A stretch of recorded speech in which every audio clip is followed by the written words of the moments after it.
కిషన్ రెడ్డిపై PCC chief Mahesh Kumar Goud విమర్శలు చేశారు. తెలంగాణకు కిషన్ రెడ్డి తెచ్చింది ఏమైనా ఉందా అని ప్రశ్నించారు. బీజేపీ ప్రభుత్వం కులాల మతాల పేరిట చిచ్చు పెట్టి అధికారంలోకి వచ్చిందని ఆరోపించారు. రేవంత్ రెడ్డి ప్రభుత్వం చేస్తున్న సంక్షేమ పథకాలను చూసి ఓర్వలేక కేంద్రం నుంచి వచ్చే నిధులు రాకుండా కిషన్ రెడ్డి అడ్డుపడుతున్నారని మహేష్ కుమార్ గౌడ్ వ్యాఖ్యానించారు.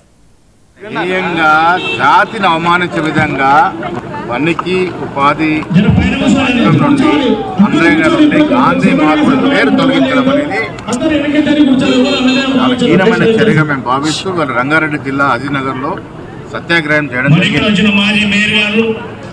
కులాల పేరిట మతాల పేరిట చిచ్చు పెట్టి అధికారులకు వచ్చినటువంటి బీజేపీ ప్రభుత్వం జాతి పితను మరిపించే ప్రయత్నము చేస్తున్నటువంటి సందర్భంలో ప్రతి భారతదేశ ప్రౌఢు ఈ ఫ్యాసిస్ట్ విధానం వ్యతిరేకించాల్సిన అవసరం ఉన్నది. గాంధీ మహాత్ముని జవహర్లాల్ నెహ్రూని ఈ దేశ ప్రజల గుండెల నుంచి ఎవరు కూడా తొలగించలేరు.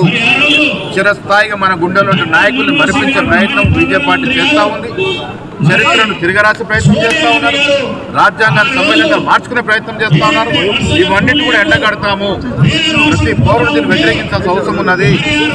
ఈ రాష్ట్రంలో రేవంత్ రెడ్డి గారి నేతృత్వం జరుగుతున్నటువంటి సంక్షేమ అభివృద్ధి చూసి ఓర్వలేక ఈ రాష్ట్రానికి రావాల్సిన బాధ్యత కూడా కిషన్ రెడ్డి గారు అడ్డుపడుతూ ఉన్నారు. ఇలా కిషన్ రెడ్డి గారు లేఖ రాశారు సోనియా గాంధీ గారికి. మాకు తెలియదా మా ఆదిరేత నాయకత్వంలో ఎలాంటి వాగ్దానాలు ఇచ్చాం, ఎలాంటి కార్యక్రమాలు ఇస్తున్నానో ప్రతిదీ కూడా ప్రతిసారి రివ్యూ చేసుకుని ముందుకు పోతా ఉన్నాం.